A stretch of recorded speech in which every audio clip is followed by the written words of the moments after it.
and I got my hands on the characteristics of an individual who was growing up in a family system that was highly dysfunctional because of addiction. And I looked at that list and I'm like, that's me, that's me, that's me, that's me, that's me. And that got my attention. And it really helped me to realize I have to deal with these things. It's not so much about getting through another day and trying to stay sober as much as it is I longed for genuine recovery from those things so that I could be at peace in my soul and really say, I'm free. So, yeah, trauma, root cause recovery is really what we are all about. I never give up. I never give up. I never give up. Turn around. Hi, folks. Welcome back to Neff Inspiration, my show on YouTube and as a podcast with me, your host, Stephan Neff. Today, I've got Lillian Easterly-Smith with me. Lillian is, like me, a traveler on a path to constantly become a better human. And often enough, we have strayed off this path and didn't even know that this path existed because we've used coping mechanisms that were less than productive in our life to deal with the trauma and the darkness that was haunting us. So I can't wait to dig in deep and talk about the lessons that Lillian had to learn the hard way. Welcome to my show. Thank you. Good to be here. It's hard, isn't it? Everyone is going through trauma, and trauma is nowadays a bit of a buzzword. If you haven't had trauma, then you're not in. If you're the victim, then you're not in. So on the one hand, we have got nowadays a strange openness to trauma, yet it would appear that those of us who truly, truly need to have the help available to them, who need to seek out, they don't go out there to actually are open about it. How much does trauma play a role in your life as a root cause of behavior that you were not proud of? Well, certainly the reason why I got into this field where I'm helping other people in recovery and on their journey to wholeness, it came out of my own brokenness. So alcohol was my drug of choice. However, what I discovered once I got into recovery and started down this path, I realized there were a whole lot of other things, coping mechanisms, let's say, to help me to just get through another day and another day. And the more that I learned and certainly getting educated about recovery and addiction and what drives it, and then going my own personal step-by-step, one day at a time journey, I started realizing that a lot of the trauma in my family of origin, things that happened with peers, teachers, a variety of different people that had influenced and impacted me in a hurtful way. And I didn't know how to process that hurt. I didn't know how to process that pain. So you and I both know that a lot of times people pick up addictions because they just want to numb out. They don't want to feel. And that is very true, especially if you look at people who, let's say in their teenage years, they grow up in a family system where they're never taught how to deal with their feelings. They don't know how to deal with sadness. They don't know how to deal with anger, disappointment, frustration, you fill in the blank. And I even got to the point where it's like, I don't even know how to celebrate without alcohol. I don't know how to do life without something.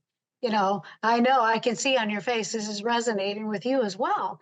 So what I discovered in my own journey was like, okay, I started down the path probably about a year into it. I started learning about adult children of alcoholics. And I got my hands on the characteristics of an individual who was growing up in a family system that was highly dysfunctional because of addiction. And I looked at that list and I'm like, that's me, that's me, that's me, that's me, that's me.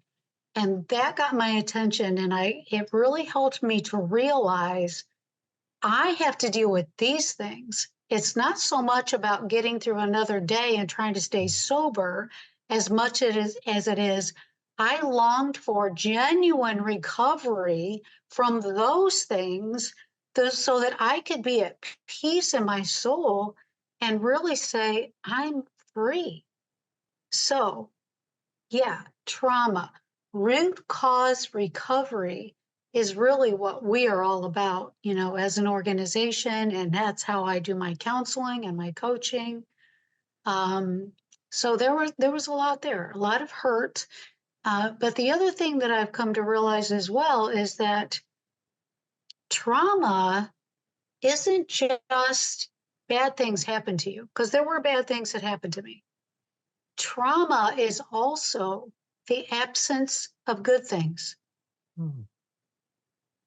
The absence of good things. Like I was saying earlier, I was not taught. I didn't learn healthy boundaries. I didn't learn how to navigate through anger and sadness and to grieve properly. So that's the absence of good things that also causes trauma. You see? You said it really well. The absence of good things is a very insidious thing to happen because you don't identify it immediately as trauma.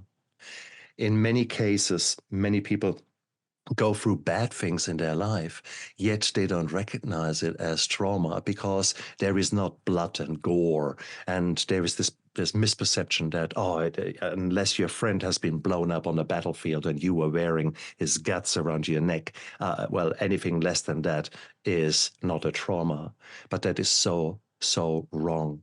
In reality, trauma cannot be really easily compared.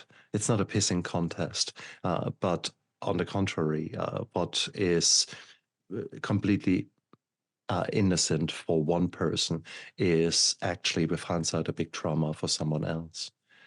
So lovely how you emphasize that. But it's one thing Yeah. to recognize that trauma is even playing a role, leave alone being actually a root cause of your behavior. It's another thing of then actually being willing to address this. Because after all, the trauma is linked with pain. So what are we doing? We are trying to escape our reality. We try to escape our pain. How did that happen in your life? I think that just exposure to information that was out there at the time, the information that I never had access to, apart from being around other people that were on this journey. And then starting to read more, I wanted to learn, I wanted to understand, why did I end up in this place?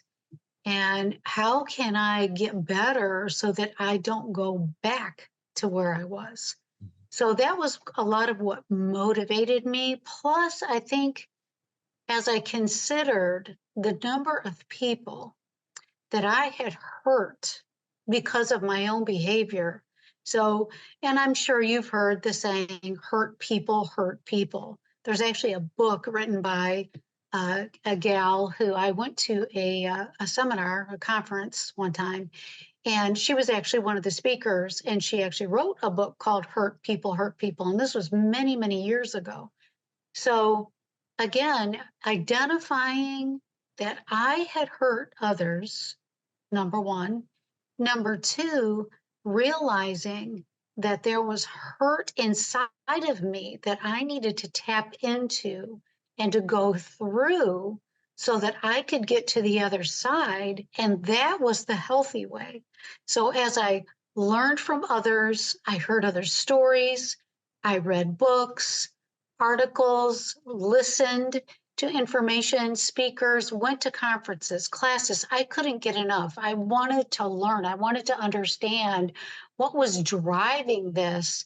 And of course, as I got into the field of helping others, that didn't stop. And I'm still learning. I'm still growing. And I want to be able to be the best that I possibly can as a human being, but also the best that I possibly can so that I can help others, to the same degree. I look around me and I see the hurt. I see the dysfunction. I see people caught up in the throes of a variety of addictions. In fact, some of them have become socially acceptable addictions, but they're still addictions. They're still running. So I want to help them to just stop. Yeah. Just stop. And let's talk through and let's get some tools available for you so that you can deal with these things the right way, the healthy way. Oh, it's beautiful how you say that, because there are so many addictions that are absolutely acceptable in our society because they are so cleverly disguised by advertising and by social norms. Let that be not just the alcohol. Alcohol is socially accepted. No, but if you think about it, it is the being a workaholic, the sugar, Right. the overeating, etc., etc. There is social media for that matter. It is so common out there. And where do you draw the line? Where do you draw the line to say, well, actually, a little bit of relaxing and scrolling through media is actually not such a bad thing versus this is an addiction? How do you distinguish the difference? Yeah. Well, as we were talking earlier about root cause recovery, I think that when you're working with people or even looking at yourself, you have to ask the question, why am I doing this? Why? If getting to the answer to that question is going to help in determining whether or not you are using something as a unhealthy coping mechanism or whether you are using it within set boundaries that, because I do believe that we need coping mechanisms. We do, healthy ones. Mhm. Okay. Defense mechanisms, however, are unhealthy.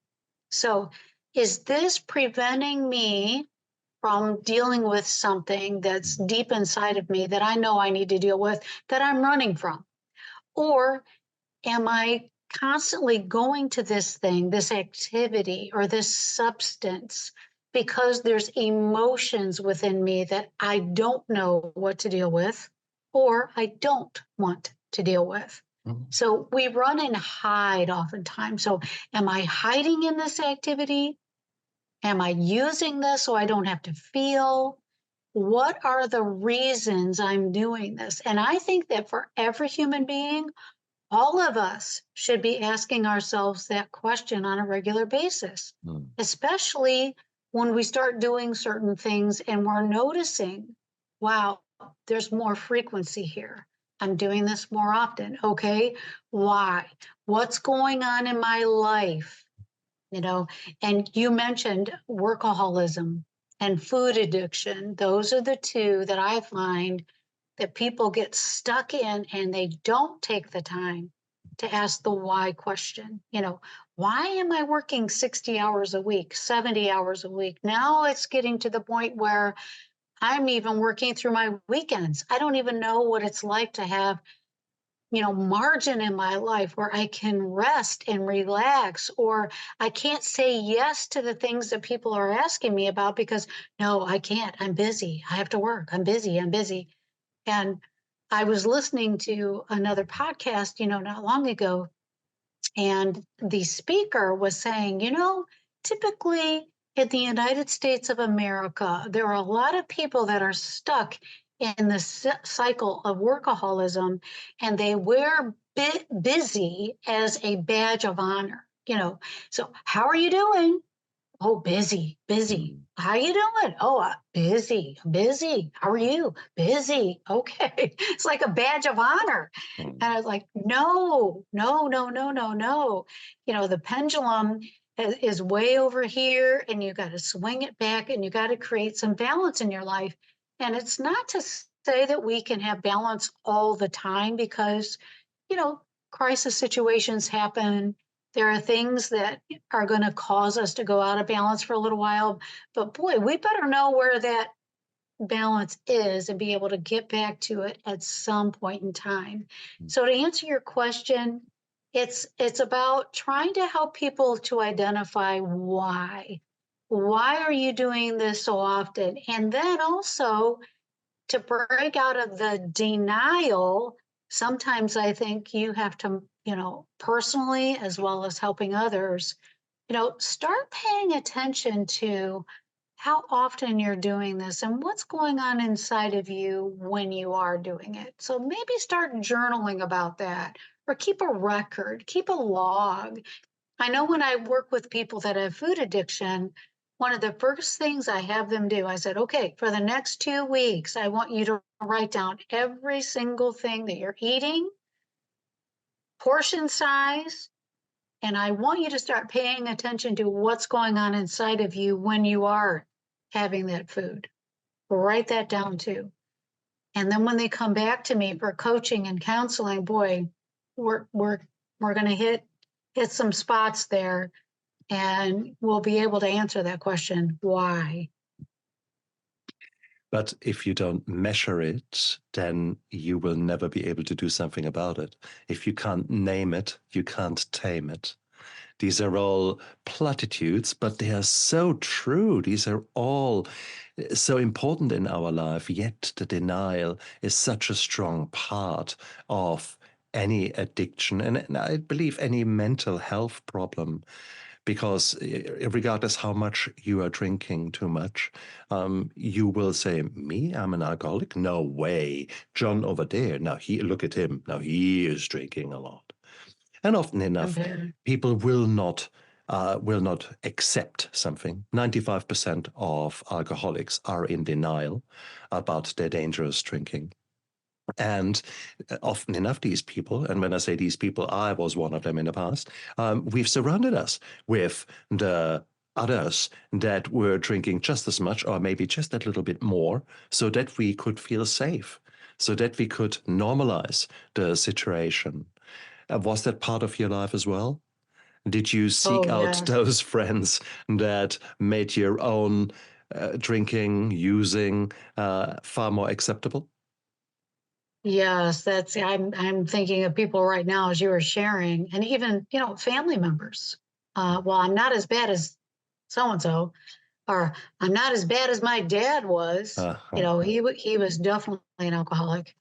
And, never got that bad. I'm not that bad. So you can always find someone that's worse off than you or better off than you. And we do that intentionally, don't we? Because until you're ready to change, you're going to keep looking and you're going to say, okay, yeah, we're in this together. It's all right. You're doing the same thing that I'm doing. We're good. And again, that just feeds the denial and it keeps you stuck. And I like what you said. What was the slogan? And I'd never heard that one before about identifying.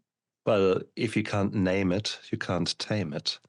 If you can't name it, you can't tame it. Mm-hmm. So one of the things that I say is you have to identify the problem before you can get to the solution. So if we don't even know we have a problem, how in the world are we going to get better? How in the world are we going to find a solution? I'm good. I don't have a problem, right? Or even if somebody else, confronts us and all of a sudden you get a little bit of breakthrough of the denial and you realize, okay, well, yeah, maybe it's a little over the top, but so then we minimize. That would be the next level, right? So now I know there's a problem, but now I'm going to minimize it and say, but it's not that bad. So I can handle this. I can manage it. Did you do that? I know I did. And these are all normal things because us being confronted, that is a new trauma, that is a new pain that we are so actively already running away from. So anything like that, we have got a very, very highly effective radar picking up any kind of criticism, and immediately we go into some core beliefs that we don't even realize that they are there. And out of these core beliefs, warped as they are, you get reactions coming out, the immediate hair trigger of anger, the resentment, the immediate poor me, poor me, poor me, another one. There are all these kind of things that are running riot, these automatic kind of programs in our subconscious that are being triggered. And I think that is the sad thing when I look back into my own life and then into that of people around me, where you see people being slaves to these warped core beliefs and to their instinctive reactions, their gut feelings, which so often are completely off the mark.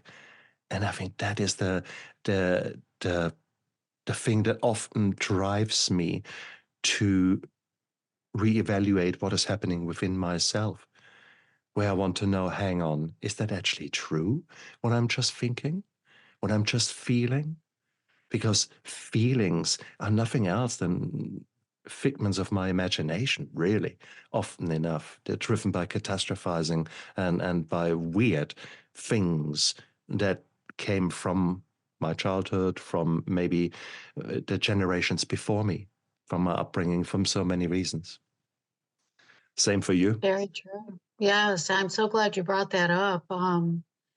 As I mentioned earlier, I'm still learning and I'm going to be a lifelong learner. I want to keep learning and try to get as many tools as I possibly can to just continue to stay, where I am and enjoying my own personal freedom, but then also to help other people get to that freedom. And I had heard a statistic several years back, and that statistic said that 80% of the choices and decisions that we make come from our subconscious mind, which bottom line is those beliefs come from our experiences. Well, I went to a conference this past year and I went to a workshop. And in that workshop, they said the new statistic is 95%. So if we don't pay attention to what we believe and start getting more truth in our mind and letting it reach into those deeper places, which that means we have to deal with our trauma. That means we have to go through a process of healing because those beliefs come from the experiences. We can't change what happened to us, but we can certainly look at it through a new lens and begin to see that we can interpret it differently. So, for example, this is something I read a book many years ago called The Lies We Believe. And in that book, he uses a tool and he says, if you're going through your life and something happens and you give it $500 worth of emotion, instantaneous, and that situation warranted only $5 worth of emotion, that tells you right there that you have tapped into something deeper that you need to look at. And 9 times out of 10, it's these prior experiences that we've had, and we have internalized something because of those experiences, because we didn't have the ability to properly interpret them. And that's why a lot of times it goes back to family of origin or situations like being bullied, you name it, just some of those things that took place, school, coach, teacher, so we have to look at those things and we have to say, okay, so because that happened and this happened, I now believe this. Now, is that true? No, that is not the truth. The truth is this. Now I can begin to have that part of my mind renewed, and I can move forward and make healthy decisions and choices. Now, you mentioned the emotional health and well-being, and this is something that I say all the time because there are a lot of counselors out there that say, well, you're just choosing to do anger. You're just choosing to do whatever. Well, no, you're not. You don't have any control over what you're going to feel in any given moment. It's just going to come like that. Now, Mm, the choice is, what am I going to do with it?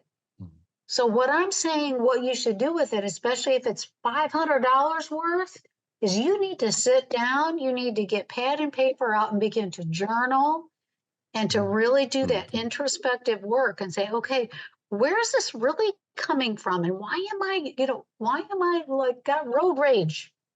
A lot of these people out there doing road rage, it has to do with other things that are deeper than somebody just cut you off. I'm feeling disrespected. mm. I'm feeling this. I'm feeling that. Okay, where have you felt that before? And how many times? And there's this buildup that's never been tended to. Is this making sense to you? I mean, can you relate to this? Oh, I know yes. I could. I've done a lot of work in this area, a lot of Mm. work. I think that we are not used any longer to actually build in some spare time where we actively are mindful and where we are encouraging ourselves to sit still and allow thoughts to happen and actually investigate them and be curious about what is happening in our inside. This is not a skill being taught. On the contrary, you daydreaming, quotation mark, is frowned upon. You're supposed to be productive. You should do something that leads you forward to your new path. Take extreme action. There are some coaches out there who are all action driven. In reality, there needs to be some passiveness, especially in our adrenaline and cortisol fused fight and flight states that are so prevalent in many of us. There's this low simmering anxiety that eats us up, the fear that is often quite real due to either things that happen around us in the immediate surrounding or in the world, climate change, wars. There's so many things where the world is completely upside down. So this is all understandable, but all that works together with the fact that we don't look after our basic human needs to create an ongoing level of anxiety, an ongoing level of inflammation within our body, with complete crazy flow-on effects that most people have no clue about. So I could not agree more. And for those of you who think, well, we're talking rubbish, I'm in control of myself, please just think about the day before yesterday.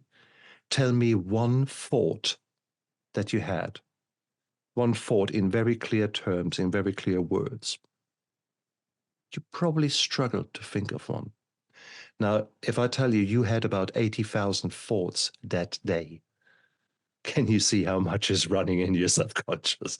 Can you see how much is going on in your head that you are not the master of? So if this was a circus, you're the bearded lady, not the ringmaster. Rest assured.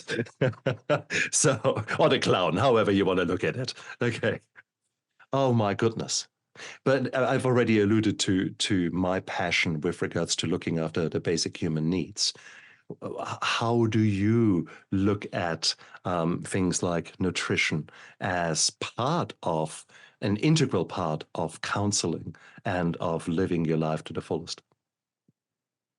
Well, I have actually been on a journey myself, my husband and I both. We started a journey of just really starting to take better care of ourselves Mm, physically. And so went back to school, got, some credentials in that area, continued to learn, even became a fitness instructor and just saw tremendous value in that. mm, And like I was saying earlier, most of the time when I'm working with people, I begin to see things and identify things that are like, something's missing here. So that's exactly what happened with the physical piece. I began to realize that a lot of people that were dealing with anxiety and fear, depression. When we started looking at the nutritional aspects or the lack thereof, we began to see that, oh my, okay, so if you would eliminate this and add this and this, you could actually begin to calm down. You mentioned inflammation. You could actually begin to calm down the inflammation that's in your brain and in your body. And guess what happens to the anxiety level? Or guess what happens to the depression?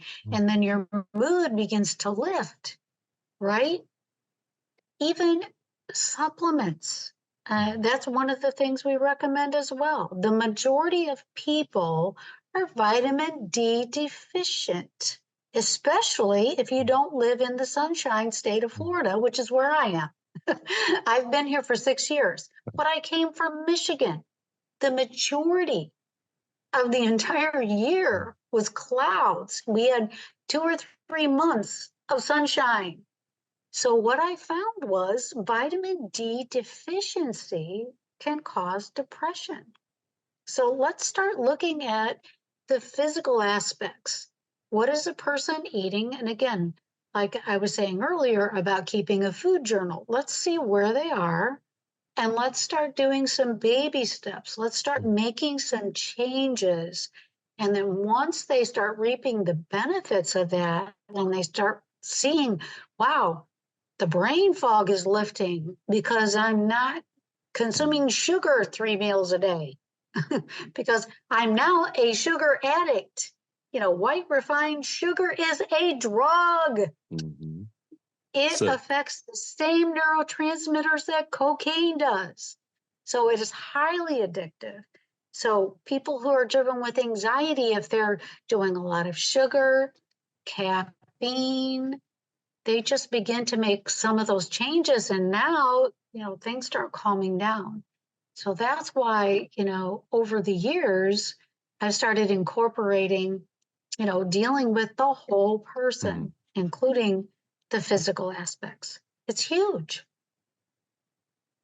And you have to say that these are actually low-hanging fruit. You were pointing to the fact that we don't even get joy out of celebrating, that we need some artificial stimulant to actually allow us to celebrate, to get that dopamine rush. And in all fairness, many of us who have fallen prey to addiction, we have got a very exaggerated dopamine response. We get 200 times as much of oomph out of a glass of wine. That's the reason that you never ever put it down or never ever not finish it. Whilst others, they just say, yeah, I've had half a glass and leave it there. And I could never understand that. It's just because I'm a super responder as far as my neurochemicals are concerned. But now you're taking that away to be, you know, putting it one way. Now you're trying to white knuckle it without the alcohol. If you now are not creating little wins, little actions that you can chalk off like a little star chart as a child. Oh, I've got a new star. Do the same in your life. And to actually now pay attention to the simple things, to how much water you're drinking, how dehydrated you in fact are, to the little but easy steps that you can do when it comes to your nutrition, that you can exchange highly processed food for more natural foods, that there's so many little things you can do, and each of them, in my book, is a win. And so therefore, by actually us beginning to adding them up and in a journal, I still do it today. And sometimes when my mind wants to throw me a pity party, I literally write down, okay, I've done that. And I write next to it win, either in small letters when it was a little win or a really big letter, win. And so very quickly, in one page, I might have 10 wins. And I think, okay, right, okay, pity party, So it's actually really, really nice. And you're so right that when it comes, for example, to the vitamin D, I wanna shout out to the beautiful gut microbiome that is part of us and without which we would be dead. And this gut microbiome is truly your gut brain. And there is actually a gut brain axis between here and there, and it goes both ways. So what you have described is very true. If you have the right proteins, the right amino acids, plus vitamin D, plus zinc, plus magnesium, shake, Yes. and in no time do you have serotonin, which indeed is the happy hormone, which is the hormone that the pharma industry wants us to understand that you need definitely your SSRIs, your Prozac, your whatever the name it is that you need. In reality, we should look at our body and how we have mistreated it or how we just have neglected it. Mistreated means that you probably actively do some damage. And yeah, I guess when you pouring alcohol in gallons down your gullet, well, guess what? That's mistreat. Um, but it's also you believing simply the advertising, you simply without thought walking through the aisles of the supermarket and just putting things in that have maybe even a health tick somewhere or have a nice green pasture painted on the plastic outside. Well, guess what? So nutrition, we too are strong believers in. How do you address sleep?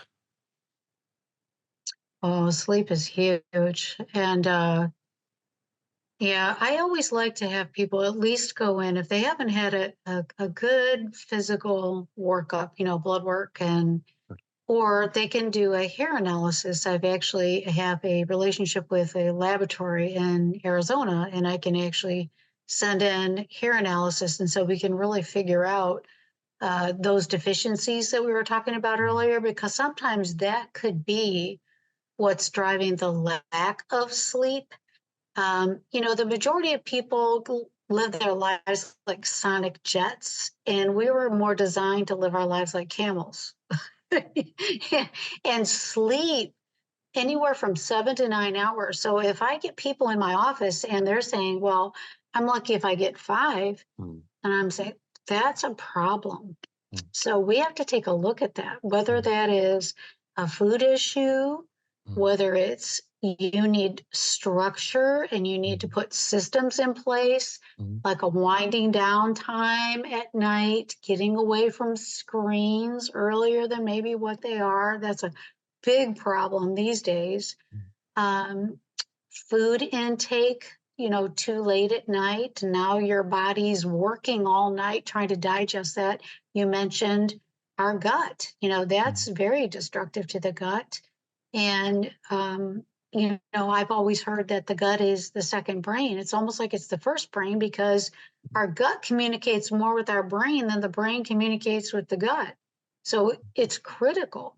mm, So we have to make sure that we are resting, mm, that our immune system can be replenished when we go into that deep sleep, mm, so that when you wake up, you can be refreshed. So a lot of times it's a matter of structure and putting some things in place that are going to help you wind down and mm, be able to go into that deep sleep. mm, If you can't, by just some of those practical things, it's possible that you can use some other natural things that will help you. So, for example, I actually coach people at a clinic here. It's a free clinic. So, a lot of those people have chronic pain or they're dealing with mold toxicity. So, the physician there, he likes to take a more natural approach first before going to pharmaceuticals. So, one of the things he's always encouraged people to do is to try to supplement with melatonin, 5-HTP. Let's try some natural things. What about essential oils? I love essential oils. They're wonderful. I have seen, different types like frankincense and lavender that actually help people to just quiet down and mm, be able to rest.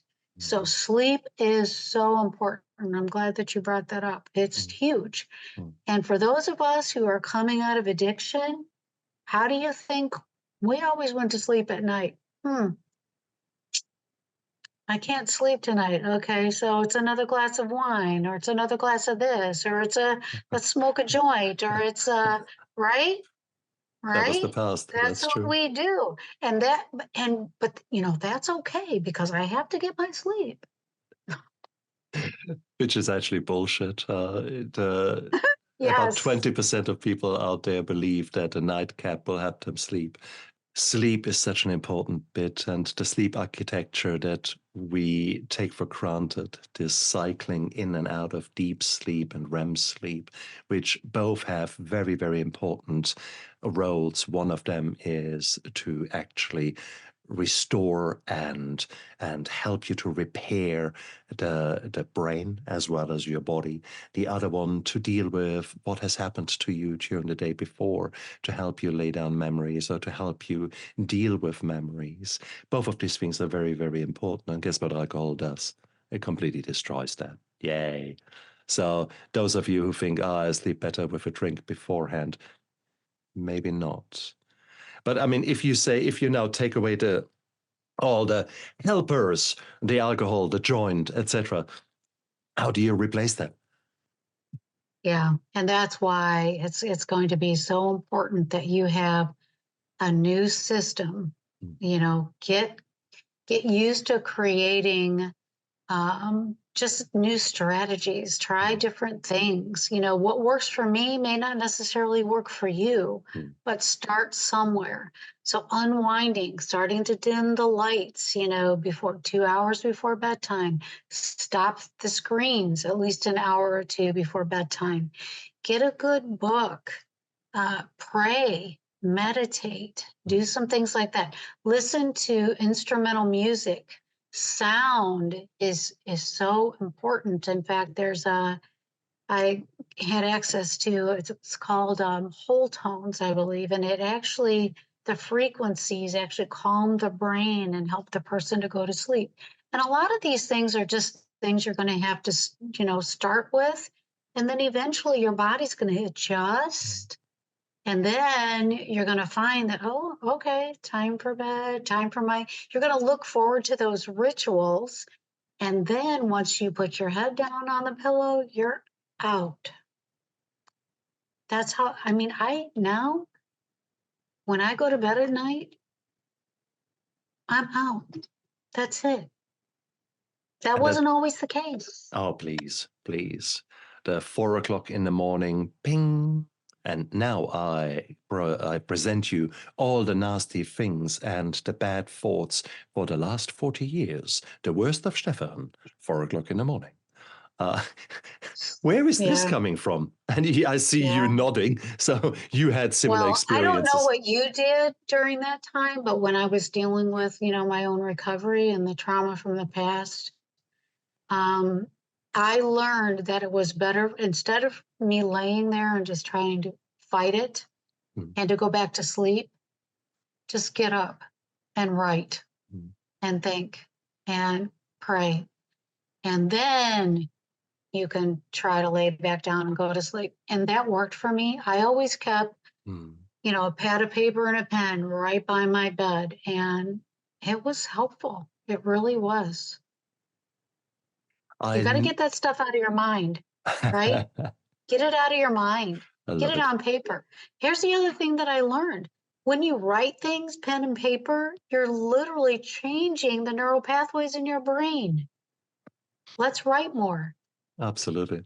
And also remember when I said 80,000 thoughts a day, these thoughts are nebulous somethings. They are not precise and clear. The moment you start writing them down, you're actually slowing down because the writing is much, much slower than those thoughts. And you actually writing them down, putting words next to those feelings, to those thoughts, suddenly you can actually look at them. And it has happened to me before when I was writing my steps to sobriety originally. One day I had a writer's block and I just didn't know what to write. So I forced myself to crazy write, which basically on a keyboard you just write any rubbish, any bullshit. Talk about chicken or just write. Okay. And suddenly my fingers were typing away in a flurry. And I saw myself sort of looking over the fingers and thought, what the hell are you writing there? And things came out that I had no clue about. So here I was actually tapping into a subconscious memory and subconscious thoughts that allowed me later on to heal. And it is beautiful. This is a journey of recovery. So instead of being angry about the writer's block, I used a tool, I used a skill that I had learned and actually dealt not only with the thing that was upsetting me, why can't I write something, but actually to come out with something that ultimately improved my life. So that's the importance of stopping, feeling your emotion or accepting and allowing the emotion to be there, because of course I was angry initially. Allowing that feeling and examining it, but nurturing yourself and say it's okay to feel like that. Of course you would be frustrated because you had planned to write something, but in this case, why don't we try something else? And I did the writing and the crazy writing, and it worked. So this was an early example. I didn't have all the nice words to describe it, but I just did it. And it will always sort of remind in the back of my mind as something, like an out-of-body experience. And that is what healing is all about. Because there's so many things we have no clue about. And therefore we can't even imagine that there is hope, that there is help when we are really in the depth of our darkness, depth of the addiction. Yet there are so many lies that our brain is telling us. There is no hope. There is no help. And that's bullshit. For example, here you are, Lillian. You have put your money where your mouth is. You have got Aruka Ranch. Tell us a bit about your setup. Okay, we are very excited about opening the ranch. We're currently looking for the property. We don't have the property yet. So a lot of the things that you'll see on our website are all things that we're currently doing, but now we're going to bring all of that to one location. And so hopefully in Southwest Florida, we'll be able to open the ranch this coming year. We have a lot of people that are excited about it, and they're on board to help, to volunteer, and to invest their time and their finances to make it happen. And so Aruka means healing, restoration, rebuilding, bringing into wholeness in all the parts, body, soul, spirit. So this is a place where people can come and they can stay for 3 months. They can stay for 6 months. They can stay for an entire year. And we're going to help them to learn how to live. And they're going to heal in all of those parts so that they can be successful. We want to change the relapse statistic. And this isn't a place just for people who have drugs and alcohol issues. If you have any form of trauma, and we talked a lot about trauma, whether it was bad things that happened to you or the absence of good things, this is a place where you can come and experience healing like you never have before. And we believe it works because we've seen it work. Now we just want it to be in one place, one location, organic food, learning about supplements, the physical, exercise, and then how to deal with this, getting counseling on a regular basis, learning how to do community, relationships, and heal in all of those aspects. So we're excited. And we would love people to learn more about us and to join us on the journey. And then also, as soon as we open our doors, we're going to make that public, and hopefully some people will come and get the help and healing they need. Lillian, right now, where can people learn a bit more about you? Okay, well, you can call 734. That's the Michigan number. I said we came from Michigan, so we still do some stuff in Michigan. 734 629-3551. And I would just encourage you to log into the website for Aruka Ranch. I'll spell that ARUKAH. So that's arukaranch.org. There's lots of videos on there of people that have actually experienced what we're offering. And then also you'll be able to catch the vision and learn a little bit more about what we do. Brilliant. Guys, look down there into the description of the YouTube video and of the podcast, because Lillian's details are down there.